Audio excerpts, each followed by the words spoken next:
শনিবার খয়েরপুর বিধানসভার রাধা কিশোর নগরে অবস্থিত পশু হাসপাতালে হঠাৎ পরিদর্শনে যান রাজ্যের প্রাণী সম্পদ বিকাশ দপ্তরের দায়িত্বপ্রাপ্ত মন্ত্রী সুধাংশু দাস।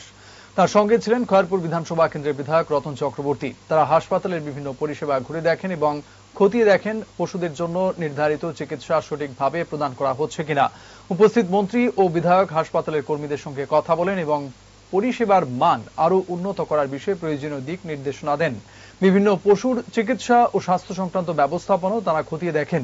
মন্ত্রীর এই পরিদর্শনে স্থানীয় এলাকাবাসী সন্তোষ প্রকাশ করেছেন।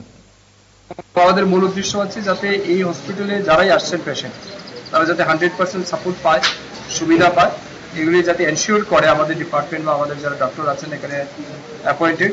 তো এগুলি দেখার জন্য আমরা মেনলি এসেছি। আমার সাথে আমাদের এই বিধানসভা এলাকার যিনি আমাদের সিনিয়র এমএলএ রতন চক্রবর্তী দাদা, তিনিও আমাদের সাথে এসেছেন। আমাদের ডাইরেক্টর এসেছেন, কলেজের প্রিন্সিপাল ম্যাডামও রয়েছেন।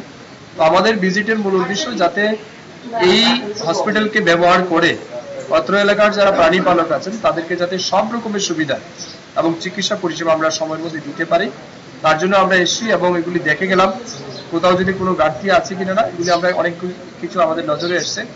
আগামী দিনে এগুলিকে আমরা অবশ্যই রেকটিফাই করব এবং নতুন নতুন আরো অত্যাধুনিক ইকুইপমেন্ট যাতে হসপিটালকে আমরা প্রোভাইড করতে পারি তার জন্য আমরা বলেছি।